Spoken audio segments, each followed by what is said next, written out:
കണ്ണൂർ പെയ്യാമലയിൽ ഭീതി പരത്തിയത് പുലിയല്ല, നായ തന്നെ. വനം വകുപ്പിന്റെ നിഗമനം ശരിവെച്ച് ക്യാമറ ദൃശ്യങ്ങൾ പുറത്തുവിട്ടു. കർഷകന്റെ ആട്ടിൻകുട്ടിയെ കൊന്നതോടെയാണ് ഇവിടെ ജനങ്ങൾ ഏറെ ഭീതിയിലായത്. കൊട്ടിയൂർ കേളകം പൊയ്യാമലയിൽ കർഷകന്റെ ആട്ടിൻകുട്ടിയെ കൊന്നത് നായയാണെന്ന് തെളിയിച്ച് വനംവകുപ്പ് സ്ഥാപിച്ച ക്യാമറ ദൃശ്യങ്ങൾ. കാരക്കാട്ട് ജോസഫിന്റെ ആട്ടിൻകുട്ടിയെ കടിച്ചു കൊന്നത് പുലിയല്ല, മറിച്ച് നായയാണെന്ന് ക്യാമറ ദൃശ്യങ്ങളിൽ നിന്ന് വ്യക്തമായി.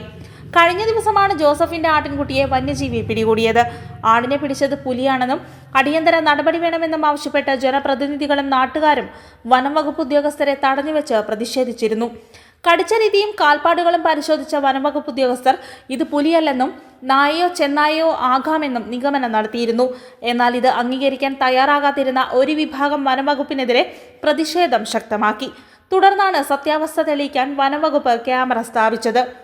കാൽപ്പാടുകളും ഇരയുടെ വലുപ്പവും ആക്രമണ രീതിയും പരിശോധിച്ച് വന്യജീവിയാണോ പ്രദേശത്ത് ഇറങ്ങി വളർത്തുമൃഗങ്ങളെ പിടിച്ചതെന്ന് നിഗമനം നടത്താൻ ട്രെയിനിംഗ് ലഭിച്ചവരാണ് വനംവകുപ്പ് ഉദ്യോഗസ്ഥർ. ജനങ്ങളുടെ സുരക്ഷയ്ക്കായി രാജ്യത്തിന്റെ പാരിസ്ഥിതിക സുരക്ഷ ഉറപ്പാക്കാൻ വനംവകുപ്പ് പ്രതിജ്ഞാബദ്ധമാണെന്നും ഊഹാപോഹങ്ങളുടെ പേരിൽ അശാസ്ത്രീയമായ നിഗമനങ്ങളിലേക്ക് എത്താതിരിക്കാനും തെറ്റിദ്ധരിക്കപ്പെടാതിരിക്കാനും പൊതുസമൂഹം ജാഗ്രത പുലർത്തണമെന്നും കണ്ണൂർ DFO അറിയിച്ചു.